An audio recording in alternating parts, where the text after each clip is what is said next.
Hola, hola, buenos días, chicas. Una disculpa por no conectarme, tuve que salir de viaje. Ahí viene mi familia atrás, saluda.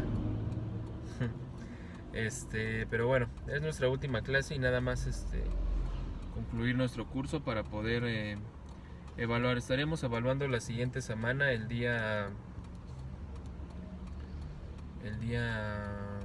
que nos toca, el día lunes. Sí, el día lunes les voy a estar entregando evaluaciones, así que nos conectamos todos, por favor, al Zoom en la misma sesión de siempre. Y bueno, nada más recapitular un poco lo que ya hemos visto en el curso. Vimos un poco la secuencia de la teoría y de los procedimientos administrativos fiscales hasta desembocar a los procedimientos jurisdiccionales en materia fiscal. Recuerden que inicialmente todo inicia con facultades administrativas que tiene la Secretaría de Hacienda y Crédito Público a través del Servicio de Administración Tributaria, y bueno, después la ejecución de eso hasta llevarnos a todo desde el punto de vista del SAT a la culminación de esos trámites administrativos, y todo desde el punto de vista del contribuyente hasta llegar a los medios de impugnación que ustedes ya conocen. Recapitulamos un poco, muchachos.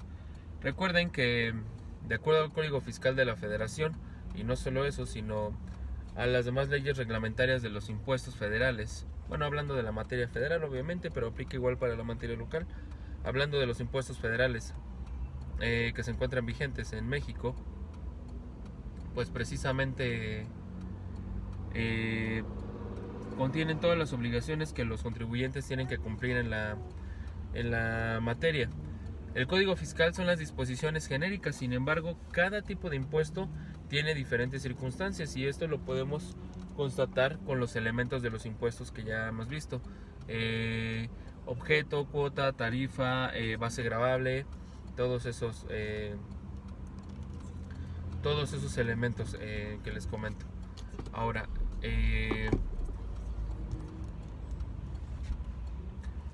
el cumplimiento de esas obligaciones fiscales obviamente no trae aparejada ninguna ejecución de facultades por parte de la autoridad, pero cualquier incumplimiento, ya sea que se detecte desde el punto de vista, ¿cómo decirlo? Pues sí, desde el punto de vista informático, de acuerdo a las declaraciones que tiene que hacer el contribuyente, pueden detectar esas anomalías, o incluso aunque no se detecten, pues prácticamente ustedes saben que las facultades de comprobación son discrecionales. No hay reglas bajo las cuales tienen que iniciar esas facultades, ni hay reglas a las cuales se sujeten, simplemente las ejerce la autoridad fiscal de manera libre. Pero no de manera libre como buscapiés. Siempre hay algo. Cuando la autoridad fiscal ejecuta facultades, es precisamente porque hay anomalías. Ahora, no siempre que se ejecuten facultades van a haber responsabilidades o van a haber consecuencias. El fincamiento de un crédito ¿lo puedes bajar?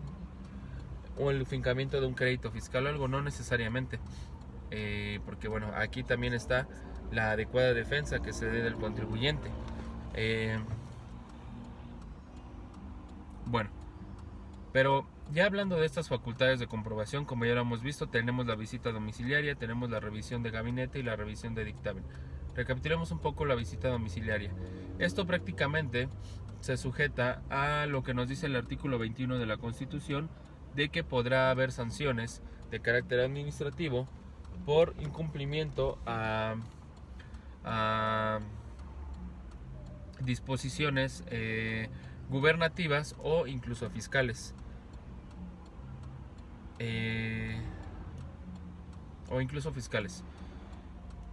Después fue reformada la Constitución y no tiene mucho de eso, porque no era muy clara la Constitución precisamente en esa de que se hicieran disposiciones de carácter gubernativos, lo que antes llamábamos como a nivel municipal los bandos municipales, y bueno, cualquier otra ley administrativa. Entonces no fue muy clara, porque la materia administrativa, como ustedes lo saben, sí incluye la materia fiscal, pero ya en sus disposiciones y en la especialidad de la materia tiene su propia rama, o sea, tal como tal el derecho fiscal.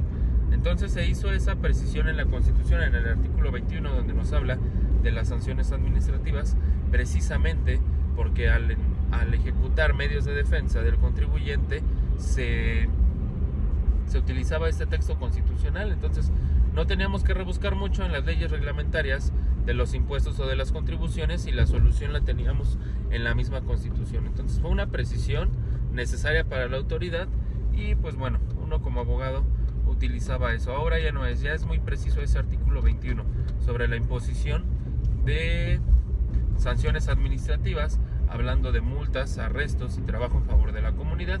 Obviamente, hablando de la materia fiscal, pues obviamente el establecimiento de multas. Pero no solo eso. En relación a las normas constitucionales y de acuerdo a la facultad, no, más bien a la obligación constitucional que tenemos los mexicanos y extranjeros de pagar contribuciones, que encontramos en el artículo 31, fracción cuarta de nuestra Constitución, bueno, de ahí deriva no solo que se nos puedan imponer multas, deriva también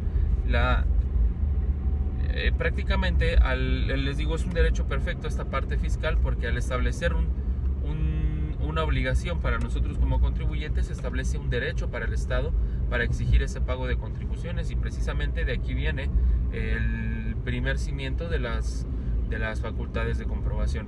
Bueno, la visita domiciliaria, como ya lo sabemos, se sujeta a las reglas que señala el mismo Código Fiscal de la Federación.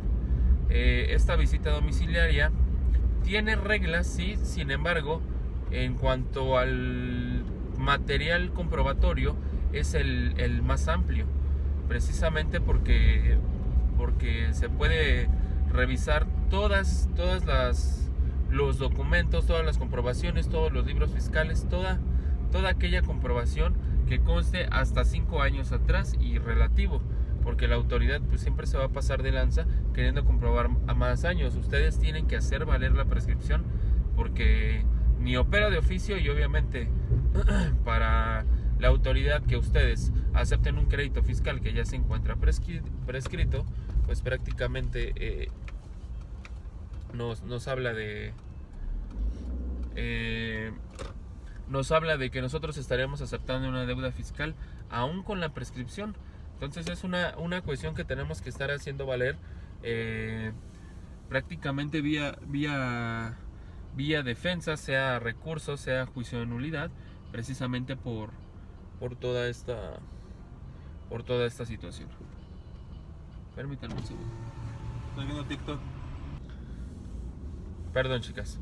Entonces, les decía que la visita domiciliaria es más amplia en cuanto al material comprobatorio que puede utilizar la autoridad, porque para la revisión de gabinete, por ejemplo, son ejercicios y documentos en específico.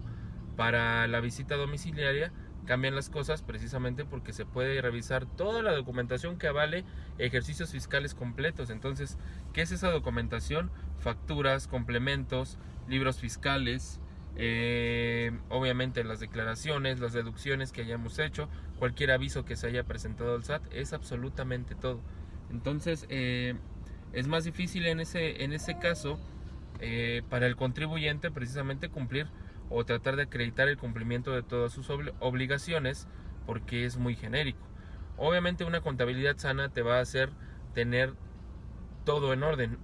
Sin embargo, la visita domiciliaria pues es más, da un mayor campo de acción a la autoridad tributaria. Ahora sí, tiene sus requisitos, ya sabemos, nos van a avisar de la visita domiciliaria. No es sorpresivo, precisamente por las cuestiones básicas fiscales, el señalamiento de un domicilio fiscal, que es donde se tiene que ejecutar la visita, y no exactamente en el domicilio particular del contribuyente, sobre todo tratándose de personas morales que, bueno, van a tener una ubicación exacta, pero no tiene un domicilio particular, aunque puede ser el lugar de sus operaciones. Recuerden que se tiene un domicilio exclusivo para fines fiscales. Entonces, es por eso que se da un previo aviso. Nos van a decir qué visitadores pueden realizar esa esa visita. Siempre es amplia la lista por todos los visitadores que tiene en turno el Servicio de Administración Tributaria, y les dice qué documentación se requiere precisamente para que se prepare.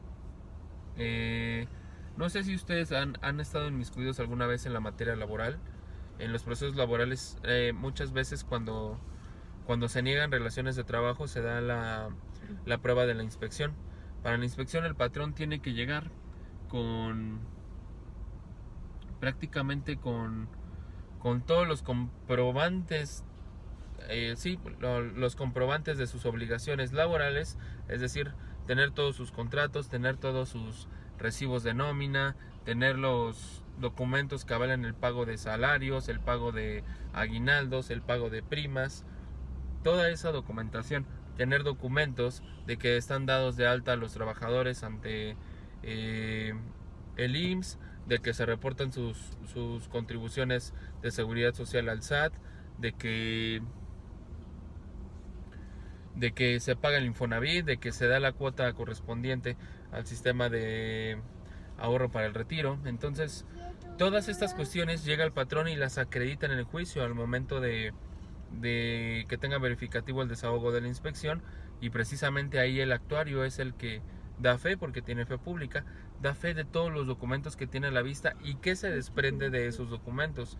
Es una prueba que normalmente en negativas de trabajo se tiene que llevar a cabo, y normalmente es en el domicilio del patrón, aunque muchas veces por economía procesal se lleva en el domicilio que tiene la Junta de Conciliación y Arbitraje.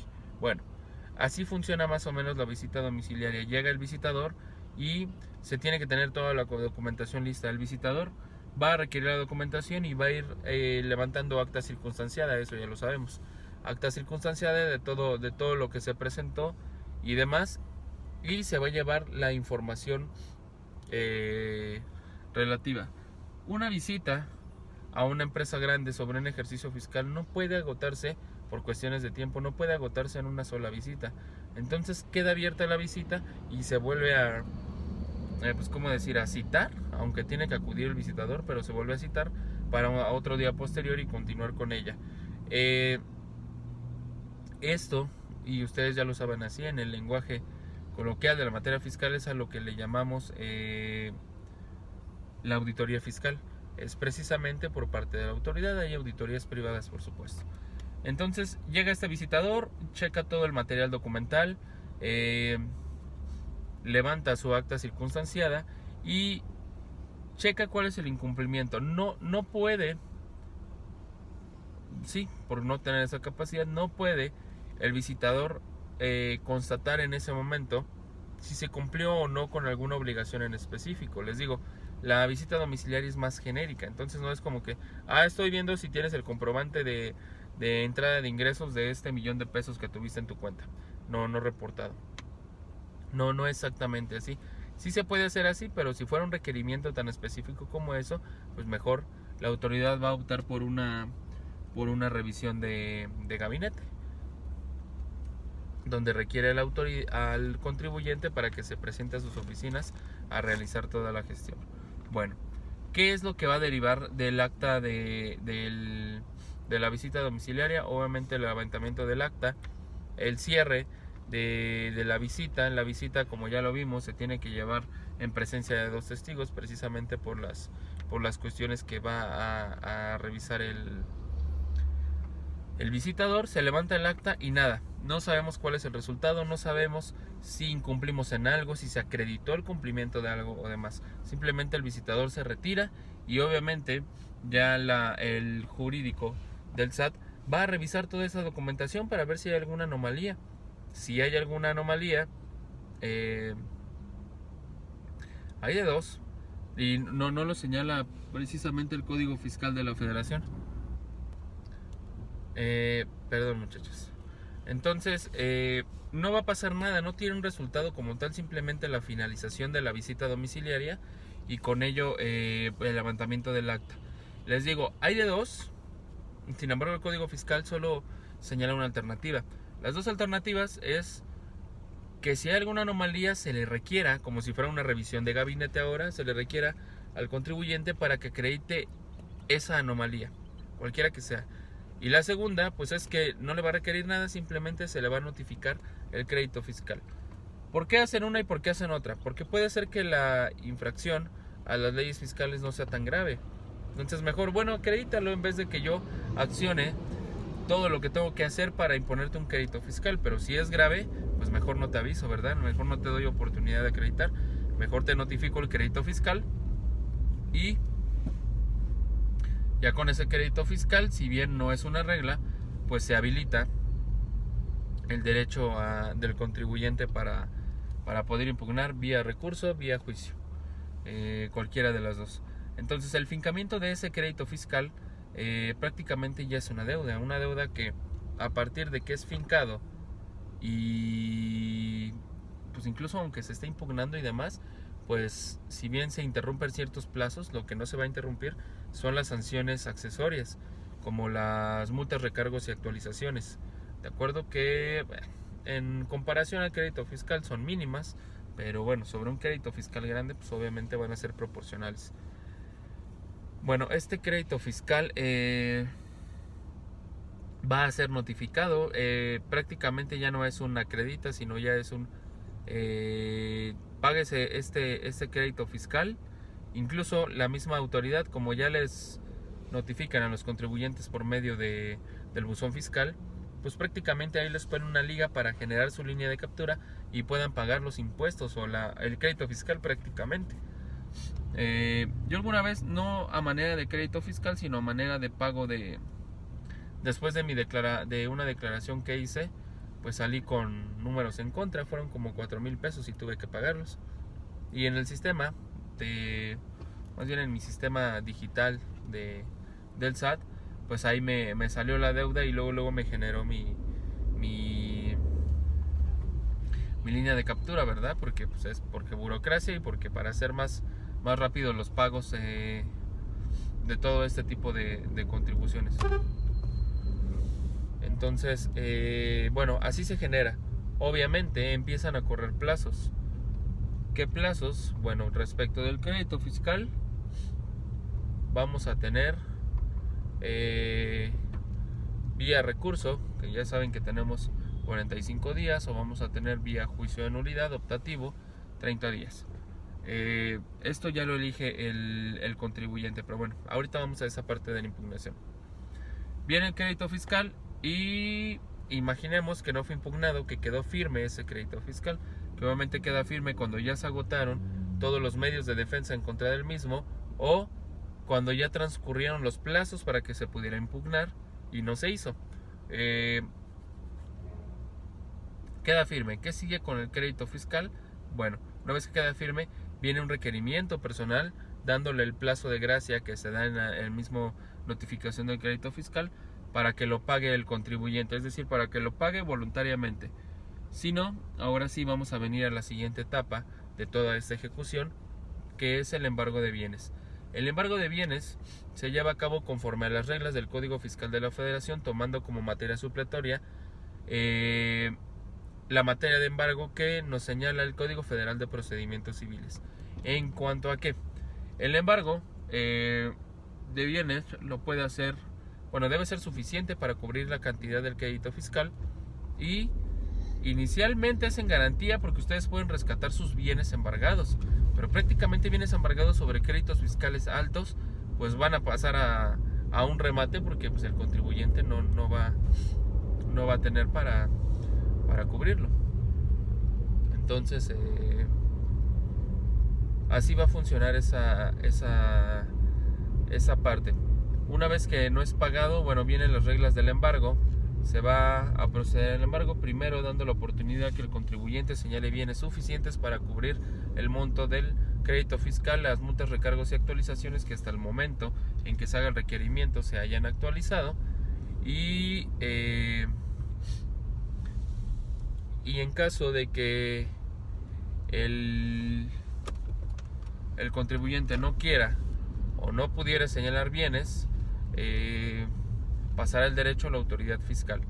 Hay un orden, obviamente, para la autoridad fiscal, precisamente aquí es donde entra la materia supletoria del Código Federal de Procedimientos Civiles para poder acreditar toda esta situación. Sin embargo, hasta hace apenas unos años se habilitó el embargo de cuentas, es decir, el congelamiento de cuentas bancarias, como le decimos así, pero prácticamente es el secuestro de cuentas bancarias. ¿Para qué? Para poder garantizar el crédito fiscal.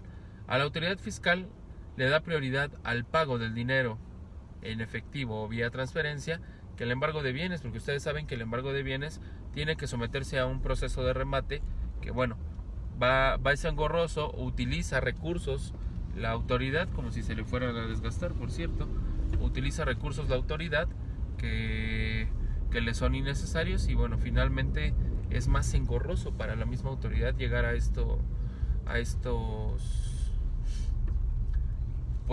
cobros. Entonces prefiere precisamente estarlo haciendo a través del embargo de cuentas. Obviamente tiene que haber dinero suficiente en esas cuentas, aunque el hecho de que no sea suficiente no quiere decir que no deba o no pueda embargarlo.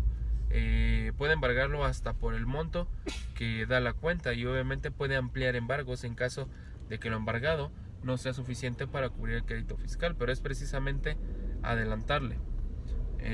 Prefiere el embargo de cuentas. Sin embargo, si no se hace el embargo de cuentas, va a llegar un actuario y va a embargar. ¿Qué es lo que se pretende embargar? Precisamente bienes de fortuna con títulos de propiedad viables, como prácticamente inmuebles, coches o cualquier otro bien de fortuna. Sí, los bienes muebles también pueden ser embargados, y para la autoridad es mejor. De hecho, la carga de la prueba o la acreditación de la propiedad de esos bienes corre a cargo del contribuyente. Entonces, para la autoridad está bien, yo embargo un bien, o sea, pueden embargar todo. Si ustedes se meten al Servicio de Administración y Enajenación de Bienes, que, bueno, su presidente le puso Instituto para devolver al pueblo lo robado, baboso. Si se meten a la página van a encontrar todo tipo de bienes y mercancías que fueron embargadas a empresas por motivo de créditos fiscales. Sí, pueden embargar lo que sea. No necesitan tener comprobante de la propiedad de esos bienes embargados, porque la carga de la prueba de la propiedad para quitar embargos, es decir, como una tercería excluyente de dominio, corre a cargo del contribuyente. Entonces, si se embargan mercancías o bienes que a lo mejor no son del contribuyente, pero no hay cómo reclamarlas, no hay quien las reclame, o no hay un comprobante de propiedad, porque muchas de las cosas que compramos ordinariamente, pues lo compramos nada más con tickets, no tenemos todavía esa cultura fiscal de facturar, de que nos facturen todo. Entonces, mientras no se acredite la propiedad o no se excluya el dominio de esos bienes, pues prácticamente van a ser de la autoridad, ¿no? Ya la autoridad, al momento de rematarlos, puede refacturar todo eso para dar un comprobante de propiedad de esos bienes. Entonces, tiene mucho poder en las cuestiones de embargo la autoridad fiscal. Sin embargo, así funciona para todos, incluso para las reglas civiles, mercantiles, donde se tienen que ejecutar embargos, o la materia laboral, siempre se tiene mucho poder. Mientras no entre el propietario de la mercancía a acreditar fehacientemente la propiedad, toda la mercancía puede quedar, o los bienes pueden quedar embargados. Bueno, embargado que sea y no pagado en el plazo voluntario que tiene el contribuyente,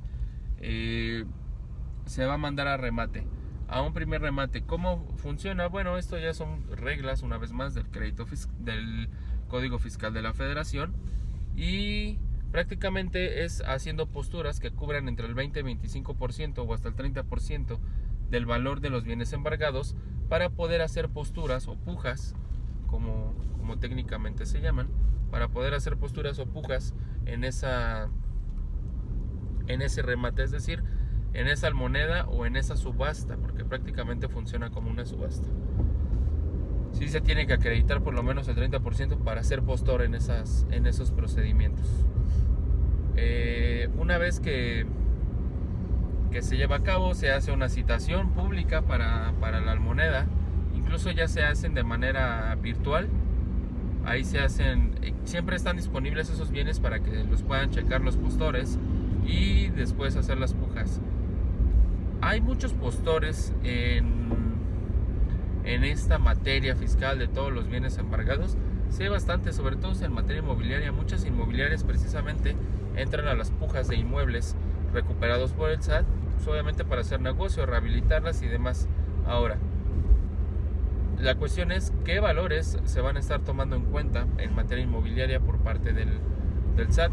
Si un valor de venta comercial, si un valor de compraventa que consta en escritura o si un valor catastral, va a ser determinado por la misma autoridad. Pero de alguna manera sigue conviniendo a las inmobiliarias porque obviamente rehabilitan y sacan una comisión de todos esos bienes. Entonces se lleva a cabo esa almoneda. Si no se logra la venta en esa primera almoneda o subasta, se va a convocar una segunda almoneda con una reducción en porcentaje determinada por la autoridad fiscal en el precio, obviamente para que sea más atractivo para los postores. Y bueno, si finalmente se logra la venta, del precio de venta se va a cobrar el crédito fiscal a la autoridad, y si hubiere algún remanente o algún restante se va a entregar al contribuyente. Obviamente la autoridad nada más se cobra la cantidad que se la deuda y lo demás será entregado al contribuyente. Si no sobra, pues obviamente ya perdió el contribuyente totalmente sus bienes. Ese es el camino, incluso para la revisión de gabinete y para la revisión de dictamen. Si tomamos en cuenta esto, ¿cómo funciona? Nada más recapitulando, la revisión de gabinete, pues eso no son exactamente las mismas facultades, normalmente especificando qué documentos en particular se van a revisar o qué tipo de obligación en particular se va a revisar. Se le requiere y se le notifica personalmente en el domicilio fiscal al contribuyente para que acuda a las oficinas del SAT o la delegación que le sea citado para que acredite eso. Entonces solo cambia la modalidad. En vez de que vaya un visitador al domicilio fiscal, ahora el contribuyente tiene que ir al domicilio de la autoridad fiscal. Entonces funciona exactamente igual, pero con la diferencia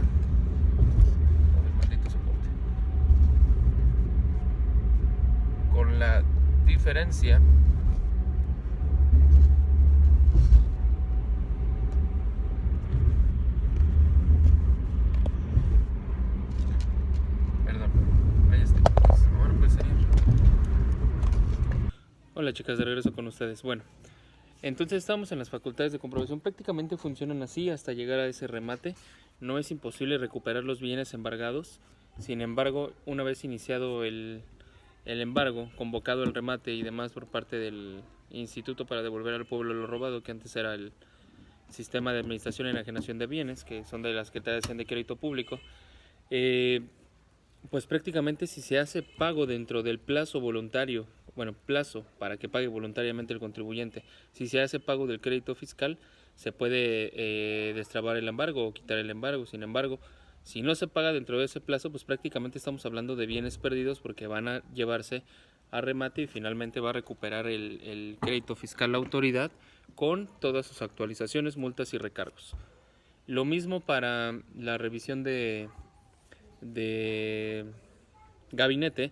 Sin embargo, la revisión de gabinete sí tiene un resultado, no como la visita domiciliaria que simplemente llega el crédito fiscal o no llega nada. Ahora, a partir de que se ejercen las facultades de comprobación, la autoridad tiene 5 años para culminarlas. Entonces ese crédito fiscal derivado de una visita domiciliaria pudiera llegar en cualquier otro momento, no inmediatamente. Para la revisión de gabinete, como ustedes ya lo saben, es diferente. Sí tiene un resultado porque se están pidiendo documentos y comprobación de obligaciones en específico. Hecho que sea, lo analiza la autoridad y tiene un plazo para determinar si quedó totalmente acreditada, si fue parcialmente o para pedir cualquier otro documento. Una vez que lo pide, ya tiene un resultado de si se acreditó la omisión a las contribuciones o cualquier obligación de carácter fiscal que tenga el contribuyente, y no desencadena automáticamente, por lo menos no la revisión de gabinete desencadena el establecimiento de un crédito fiscal, pero obviamente ya sabemos que es el siguiente paso para que la autoridad cobre eso. Sin embargo,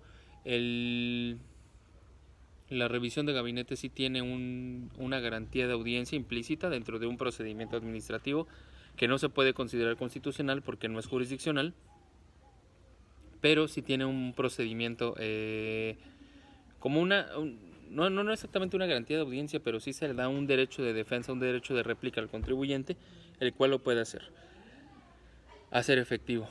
Ahora, hablando de la revisión de dictamen, aquí ya sabemos, lo hacemos a través de contadores públicos certificados que tienen una autorización de la Secretaría de Hacienda y Crédito Público para emitir este tipo de dictámenes. Toda la revisión documental, ya sea del ejercicio fiscal, de cualquier tipo de obligación, todo va a estar resumido y concreto en un dictamen. Obviamente, al hacerlo a través de un contador público certificado, también adquiere responsabilidades y el contador público, no nada más el contribuyente, porque se está dejando prácticamente en sus manos la comprobación de todas esas obligaciones. Entonces, sí, se comprueba, se emite el dictamen, se pueden pedir aclaraciones al dictamen y posteriormente, vendrá o no el crédito fiscal. La revisión de dictamen no necesariamente viene o trae como consecuencia el establecimiento del crédito fiscal. Bueno, finalmente el crédito fiscal ya lo tenemos. Llegamos al documento con el cual se nos va a notificar personalmente a los contribuyentes y se le va a hacer saber el pago de contribuciones pendientes o determinadas que se tienen que hacer. Les digo, se da un plazo para cumplirlo de manera voluntaria, si no después viene el embargo y después el remate de bienes, que ustedes ya conocen ese procedimiento. A lo cual vamos a llamar procedimiento administrativo de ejecución PAE. Pasa lo mismo, y ya les había explicado esto, con la materia aduanera. El PAMA, procedimiento administrativo en materia aduanera, es precisamente no solo sobre contribuciones omitidas o aranceles omitidos, ya sean los impuestos de entrada o salida de mercancías, sino también sobre el cumplimiento de las obligaciones aduaneras, no solo de pago, sino obligaciones de hacer no ser, que se tienen que cumplir en materia aduanera con relación obviamente a la ley en la materia. ¿Qué es lo que se hace? Se puede llegar al embargo de mercancías, por supuesto, se puede llegar al remate de esas mercancías y finalmente pagar no solo las contribuciones omitidas, sino las sanciones que se determinen en el procedimiento administrativo en materia aduanera por incumplimiento o otro tipo de normas. ¿Qué normas? Que no se hayan cumplido con los requisitos, a lo mejor que sea una mercancía prohibida, que el pedimento no contenga exactamente la mercancía que se está transportando, que se tiene depositada en el recinto fiscal o fiscalizado. Cualquier obligación en materia aduanera desencadena el establecimiento de una sanción que obviamente se va a traducir a materia económica, y esta sanción se va a ejecutar a través del PAMA, procedimiento administrativo en materia aduanera. Pasa exactamente lo mismo. Medios de impugnación, vamos a tener recursos. Mientras esté el crédito fiscal, no. Una vez que es determinado el crédito fiscal, ahora sí se nos habilitan los recursos ordinarios ante la misma autoridad hacendaria, o el juicio de nulidad ante el Tribunal Federal de Justicia Fiscal y Administrativa, o actualmente Tribunal Federal de Justicia Administrativa. Ya saben que tenemos 30 días para demandar ese juicio, y obviamente tenemos, y es una obligación de ustedes como abogados, pedir la suspensión del acto o que las cosas se mantengan en el mismo estado. ¿Para qué?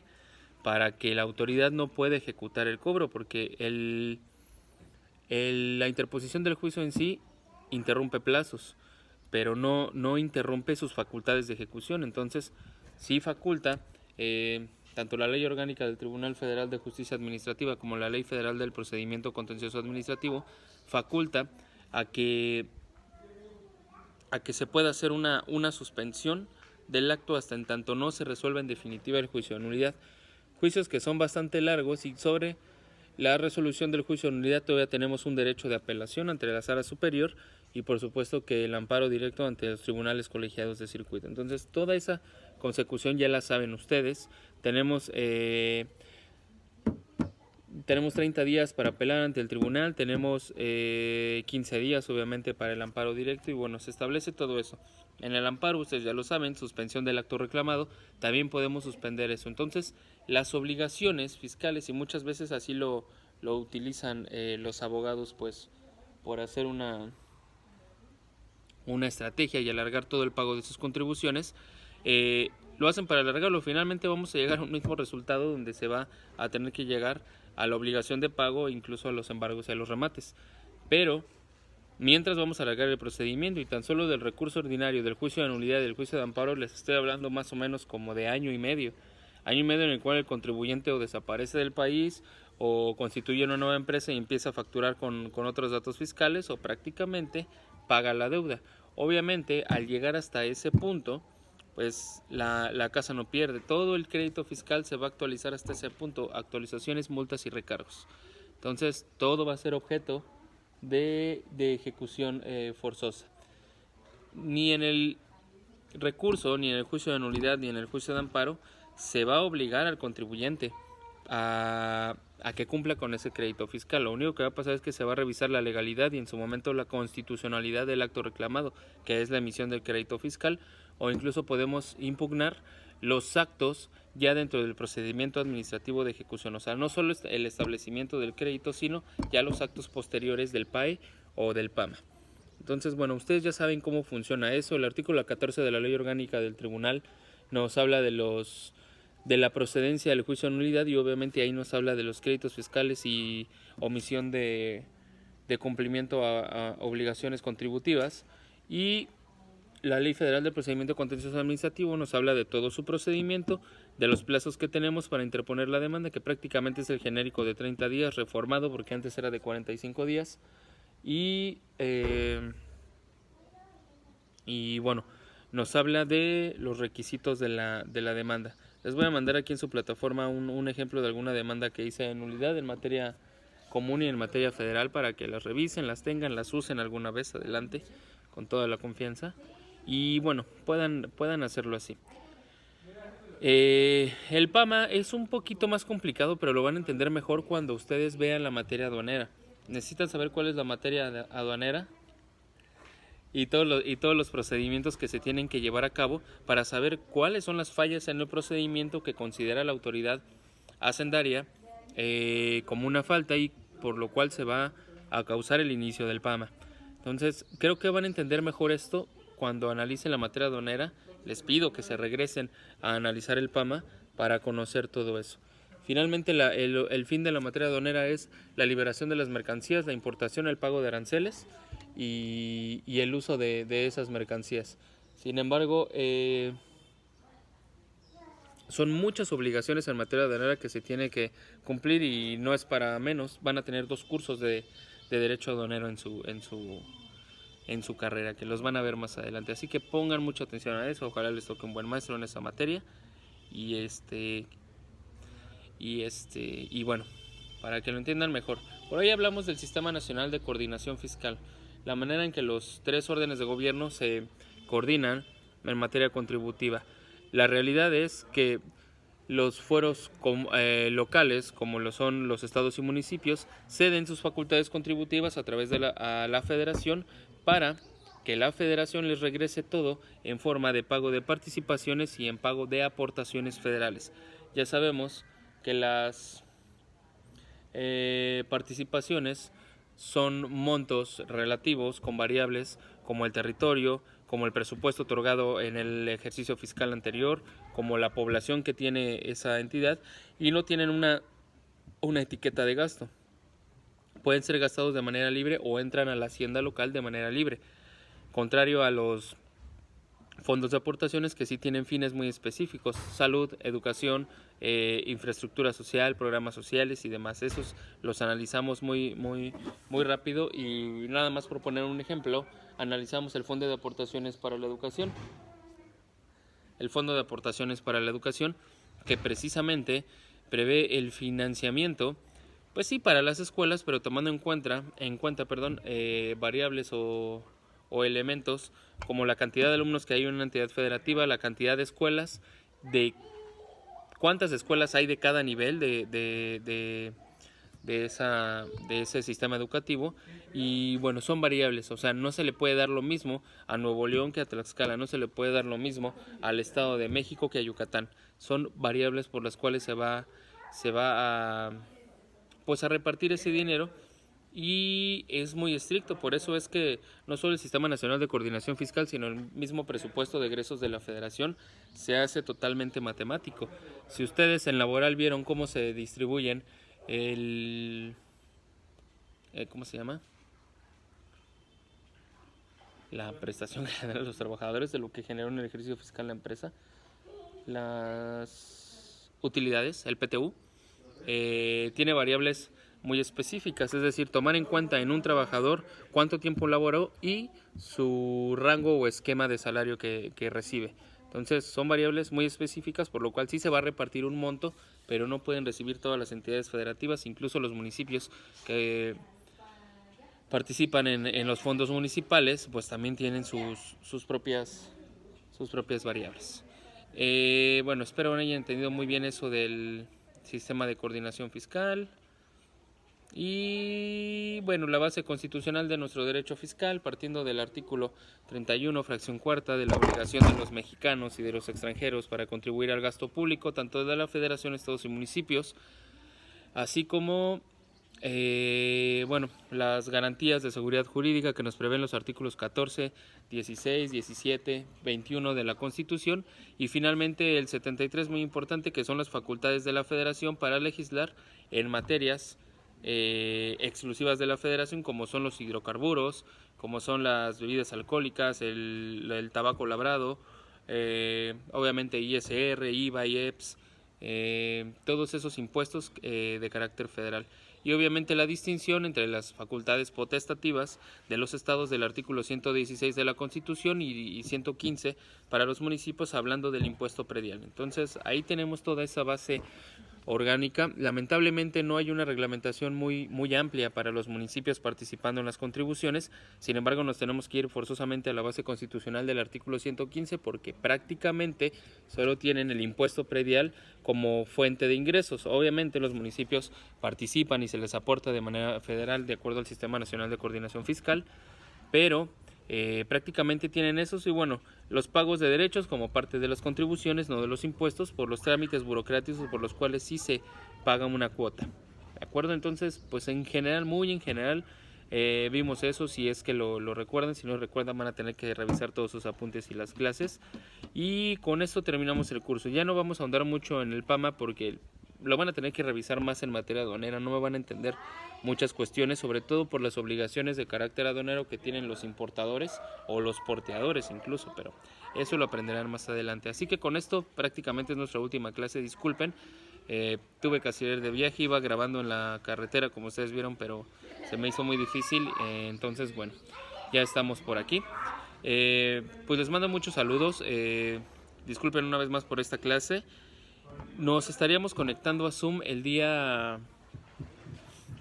yo creo que el día martes. Les paso el horario si es que no interfiere con sus actividades. Por favor avísenme si el martes tienen alguna actividad con otro maestro para poner un horario. Les entregaría sus calificaciones. Obviamente yo este fin de semana me voy a abocar a sacar sus calificaciones. No vamos a tener problema, no vamos a tener examen. Solo que no tenga forma de que yo le ayude con su actividad, que apenas la voy a revisar, bueno, a lo mejor sí le haría una serie de preguntas, pero mientras sería todo. ¿Qué serie de preguntas? Sobre todos los temas que acabamos de resumir. Entonces nos conectamos, por favor, nada más nos coordinamos vía WhatsApp de a qué hora el día martes, y yo ya les voy a tener sus calificaciones listas, ¿vale? Cuídense mucho, sigan cuidándose en casa, sigan sanos, y bueno, nos saludamos el próximo martes, nos conectamos en Zoom en la misma sesión. Hasta luego.